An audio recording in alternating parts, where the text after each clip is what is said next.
We're geared up to break it. TVC News, first with breaking news.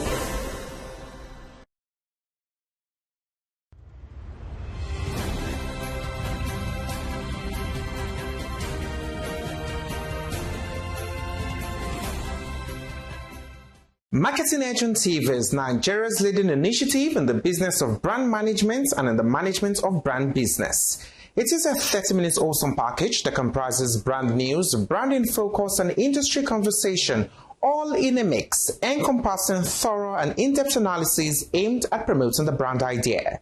My name is Bababumi Agbibi. Welcome to the program. Marketing Edge ONTV, promoting the brand idea. We begin with brand news, where we bring you the latest developments around brands and in the field of marketing and advertising in Nigeria and around the world.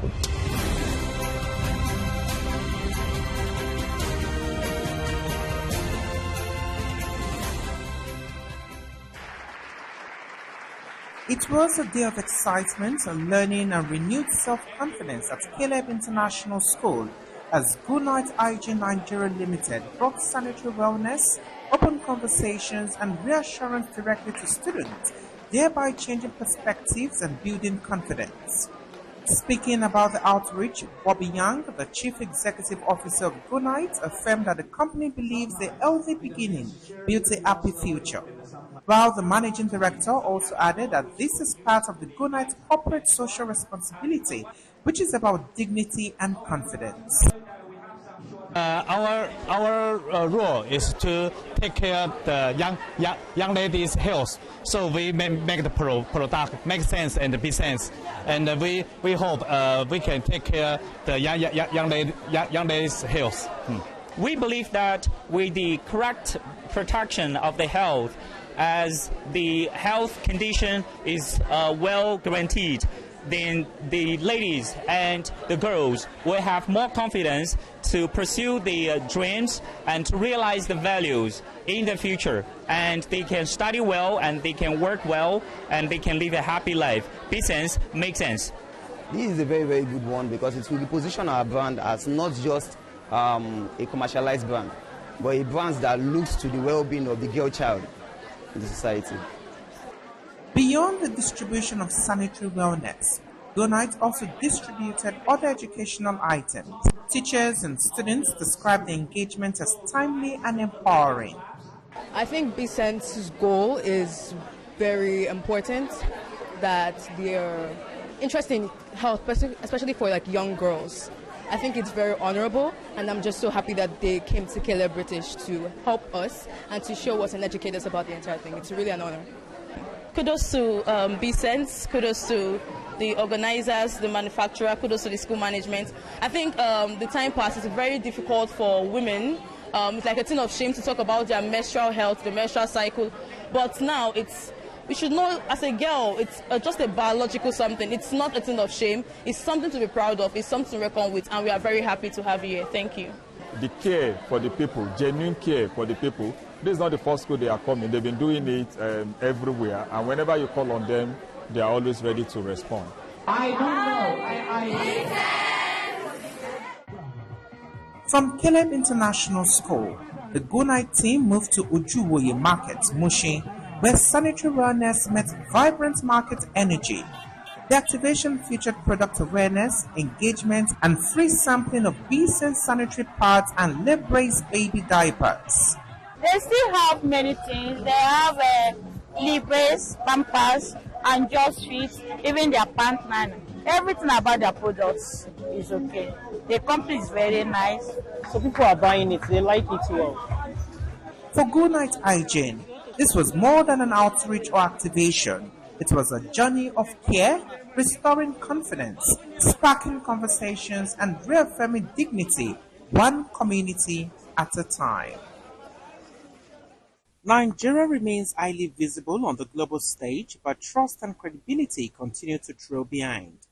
That is the key takeaway from the 2025 Nigeria Reputation Perception Index released by the Nigerian Institute of Public Relations.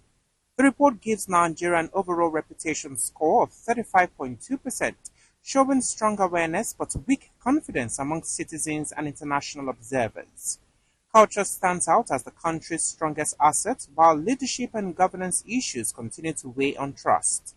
The study, based on surveys and focus group discussions across Nigeria and major world regions, stresses that the findings measure perception, not government performance. NIPR says the index will guide policymakers, investors, and media stakeholders in closing perception gaps. The report will now be issued every year following its first formal presentation in Abuja in January 2026. Coca-Cola is locking in one of the most recognizable symbols in global branding. The soft drink giant has extended the trademark on its iconic bottle shape for another 10 years, pushing its validity to December 11, 2035. First registered in 1976, the trademark covers soft drinks under the International Goods Classification. Coca-Cola says the bottle, widely regarded as a cultural icon, continues to define the brand worldwide. Its distinctive shape has influenced art, fashion, and design, reinforcing how a simple silhouette can deliver lasting global recognition. Marketing Edge on TV, promoting the brand idea. That was brand news. Next is Brand in Focus after this break. Good morning. Today's weather will be sunny with a high of 31 degrees. Alexa, music please. Playing workout music. Striving for mastery? You need speed, precision, and clarity of purpose. They all add up. Talent is not enough. You've got to prove that you're able to take advantage of unlimited opportunities when they come. And to do that, you need plenty of data. Scratch that. You need unlimited data. And there's no better provider of unlimited data Access granted. than your all-powerful Glow router. Whether home or office, enjoy unlimited data on a Glow router. Dial *312#. You know, I've got unlimited eyes. Glow Unlimited. I'm still watching. Marketing Edge on TV, promoting the brand idea.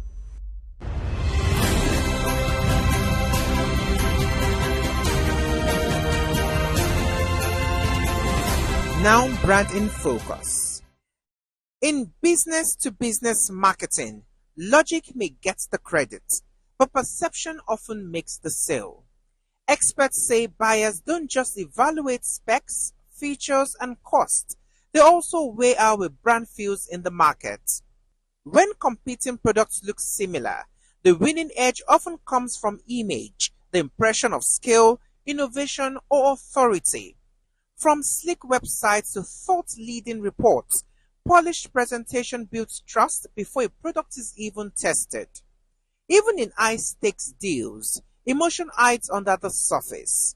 Decision makers often choose the safe name to avoid career risk, a choice driven by fear of getting it wrong. Social proof, like client testimonials and big-name partnerships, helps seal the deal. Analysts warn that focusing only on price or features can cost brands their competitive advantage. Perception is not about deception, but about showing value in a way that matches how people truly decide. The playbook? Take control of your narrative.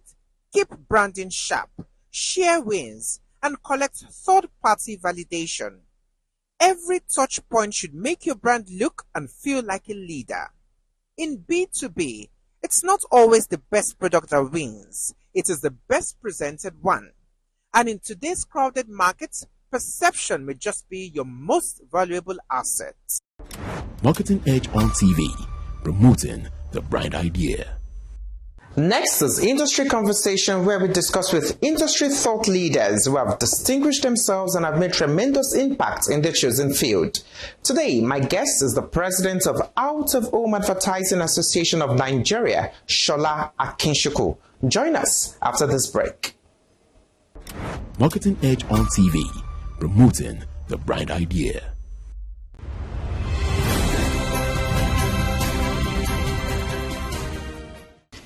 On Industry Conversation today, my guest is the President, Out of Home Advertising Association of Nigeria, Shola Akinshuko. Thanks for joining us, sir. Thank you for having me. Let's start with the Federal High Court judgments, the two Federal High Court judgments on the regulation of outdoor advertising in Nigeria. What's your position on this? Well, let me say that we are in an interesting times. Asking for my position or the position of OAN, I will say we do not have a position as at the moment, and I will explain. Okay. We didn't go to court. Somebody called me and said this landmark judgment in favor of OAN. I said it couldn't have been landmark judgment in favor of OAN. Some people went to court, and interestingly, the two courts are courts of a competent jurisdiction and presided over by learned gentlemen interpreting the laws as they understood, and each of the courts made pronouncements based on their own understanding and interpretation of the reliefs sought by the individuals that went to court. So we are also watching. We want to be able to make informed contribution to the conversation. We have asked a team of lawyers. We have a number of lawyers that are even members of our association. We have assembled them, look at the two, and then advise so that we can take an informed opinion. And interestingly, the two of them, I learned that one of them is being appealed at the moment. So we may not say this is our position, but the position of law as at today is that vetting resides with ARCON, and ARCON, as at the moment we are watching. I think before anyone can say this is the final destination or position, it is when maybe the Supreme Court has made a final pronouncement. Like I said, it's an interesting times. So we are watching. But still staying with the judgments, yes. What's your thoughts on the regulatory boundary between ARCON and the local government authorities? Now, the two bodies talking about ARCON and the local government authorities derive powers from the relevant appropriate quarters. The position of the local government is as entrenched in the Constitution. Don't forget that before 1988, advertising was being practiced until the act that created ARCON came, and the metamorphosis up to this stage where we now have an ARCON. ARCON is also a legal entity. As at today, ARCON is charged with vetting and the regulation and control of advertising in all its aspects and ramifications. So, as for vetting, one judgment says it resides with the local government. Personally speaking, I would say that is cumbersome. We need orderliness, we need sanity. If an individual has a campaign that has to go around the country or the local governments, if the interpretation is that local government should vet, then it means the individual will have to go around all 774 local governments that we have in Nigeria. That is not tidy. It's cumbersome. And I think an ARCON has the capacity to do that. And that is what the creators of the act that created ARCON envisaged. So that is not rubbishing the powers of the local government as enshrined in the Constitution. My thinking is that ARCON should initiate a move to harmonize this, so that you don't have to be going around local government. In any case, it is still in court. It is being appealed. So we may not be able to say this is the position and this is the way to go until the Court of Appeal has made a pronouncement. But strictly speaking, I think it will make for sanity, it will make for professionalism, it will make for efficiency if it resides with a body like an ARCON. That's our thinking. Okay, has there been any reaction or response from the heads of advertising and sectoral groups based on this judgment? Well, I am a member of the heads of advertising sectors in Nigeria, and I do know that, you see, this is not an issue that a sector or a group will just rush at taking a decision. You need to be well informed. The cases took a while before the judges arrived at their pronouncement. And for us in OAN, like I told you, we have assembled a team of lawyers. Look at the two judgments, even while one of them is being appealed, and I believe the second one will be appealed. Even while that is going on, what do you advise? I expect the leadership of HASG to, after a while, assemble all the sectors, the heads of the sectors, and then it's a common issue. So it does not reside with the OAN alone. It does not reside with the AAAN alone. It's a sectoral, it's an intersectoral issue, something that binds all of us. We must all come together to take a position. But before we can take a position, we must be informed, well informed, and that is what we are doing at OAN, asking lawyers, people who should know, to advise us. And I think at the appropriate time, the CSG will make a pronouncement. Right.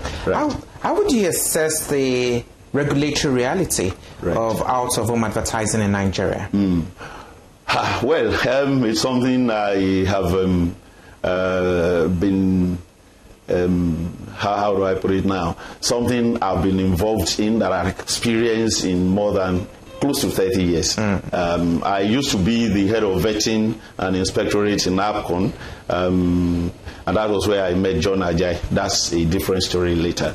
It's something I've been familiar with. Yes, we have regulations. We have even overlaps in regulations. And we are looking at a situation that all of this can be harmonized, and so you don't have duplications. You understand? Even when APCON came, you had all groups, you had departments, you had organizations like the CBN, like NAFDAC, like NICOM, and the rest of them that had powers to regulate advertising where it affected the relevant industry. But when APCON came, APCON tried to harmonize, bring all of them together, and that was what led in part to the creation of ASP. You know, the ASP now had representatives from each of these organizations that hitherto had powers to control and regulate the practice of advertising in certain forms. And I think we should find a way to strengthen that so that you don't have overlaps. For us at OAN, in out of whom we experience it, a state will just wake up and say, this is how advertising should be practiced. Another will say, come and vet this with us. Whenever we have that such experience, we relate with ARCON. Tell them it is not their responsibility. You know, some people even brandish the certificate of ARCON and say we are now registered practitioners, we can control ourselves. I think there has to be sanity in the way we do these things. How is OAN addressing payments of multiple regulatory levies imposed by different authorities? Well, one of the essences of regulation is also revenue generation. I agree. I can attest to it that it's a multiple taxation the way we see it. We are addressing it. We are discussing with the relevant bodies. In some specific states, we engage the state signage and advertisement agency. In some cases, we have even requested the intervention of ARCON. So it's an ongoing conversation. Remember, there is no system, there is no, nothing is perfect. Even when we attain the level of perfection, when we think we have attained a level of perfection, you discover that there is still a better way. You still have other things to do. And so we are engaging. We have also sufficiently informed, educated some of the signage agencies that it is not the billboards or it is not the platforms that vomit money. It's a function of the advertisers when they engage, when they use the platforms, that you get paid, that you have money. So I'm looking at a billboard and say, I mean, we have 4 or 5 agencies, we can harmonize this. It's good for business if we harmonize it, and we can. I tell you, it is something that is a troubling spot for us. Yeah, we talked about multiplicity. That's different. We talk about different states bringing out different regulation. Now, in your own view, how can we streamline regulatory oversight and to avoid friction in the out-of-home advertising industry? Now, number one, when it comes to out-of-home advertising, this is where the issue of having the charter that we are pursuing. Now, you have a body of professionals, and then you can have a central regulatory function, platform. It is not to take the function of the local government, neither is it contending with the responsibility of ARCON or ARCON. It is to say, let us come together. Let us have one body of guidelines. And so, what obtains in Lagos State will obtain in Kano State, will obtain in Ondo State, will obtain in Abia State. And that way, you don't have multiplicity of regulations. We are working towards that. Like I told you, it's an ongoing conversation, and I believe we'll get there. Yeah. Remember too, like I said earlier on, before APCON came, whoever could dress well like you was an advertising practitioner. Whoever could speak good English was an advertising practitioner. Whoever could write very well was an advertising practitioner, including people that could dance very well in the market square was an advertising practitioner to an extent. But then the gentlemen came together and said, let us professionalize. Let's have regulations. And that, after a while, gave birth to APCON. And like I said, over a time, we now have an ARCON. And so it's a conversation that must have the output of what you are envisaging, that we must harmonize these regulations. You talked about the charter bill, the media charter bill. So how far has OAN gone with this media charter bill? What's the progress? How is it coming? Let me quickly answer you. We are making progress. It's ongoing. And it will be too early in the day to be giving specifics. When we have specifics, I will let you know. Okay. But we believe very strongly it is in the overall best interest of all sectors. It is not taking the powers of anybody. It is seeking the professionalization, the professionalism, sanity. You understand? Today, anybody wakes up and says, if you could put up 2 or 3 billboards, I'm an outdoor person. And don't you feel ashamed sometimes when you drive around and you see the kinds of charlatanism that is out there on billboards? There has to be sanity. And that is what we are working towards.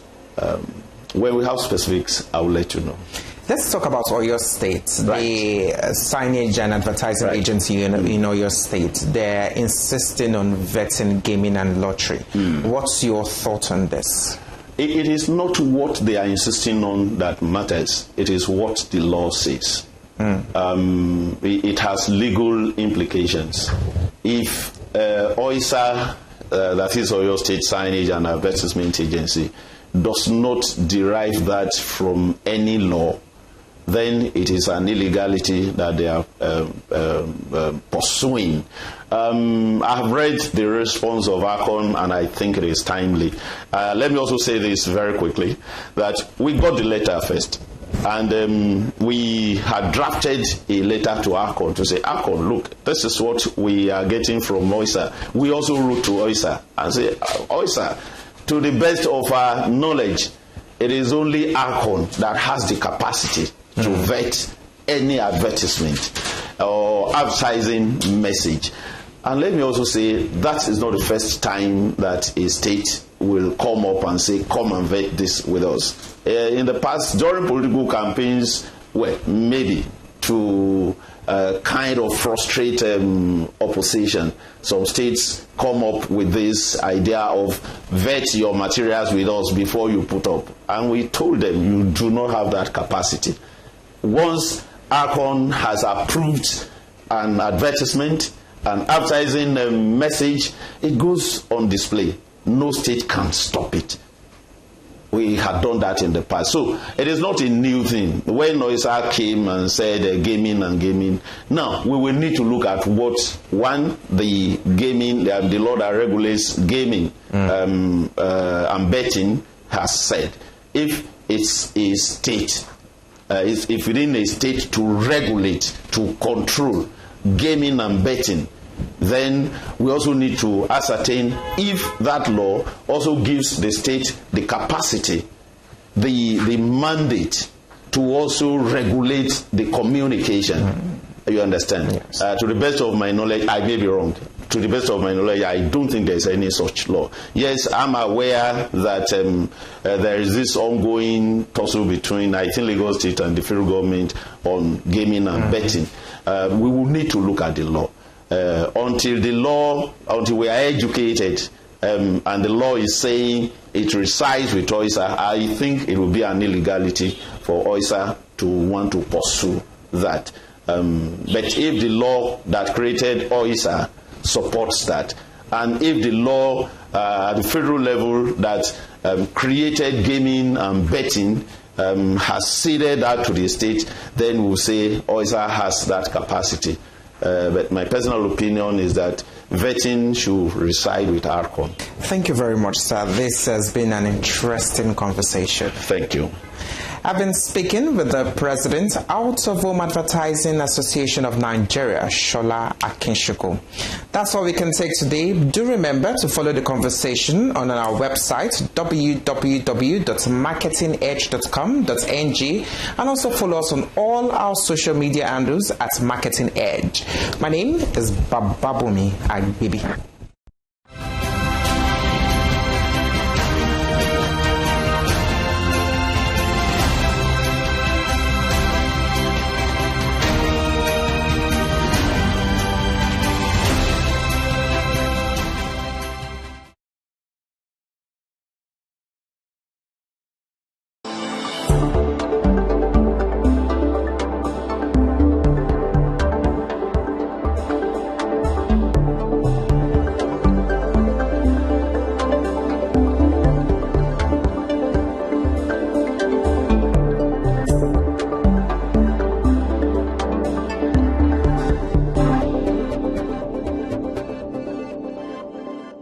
Kano State, the commercial capital of northern Nigeria, is on the march to progress and innovation with Governor Abba Kabir Yusuf in the saddle. Be part of the vision that is transforming Kano State into a hub for economic growth and opportunities.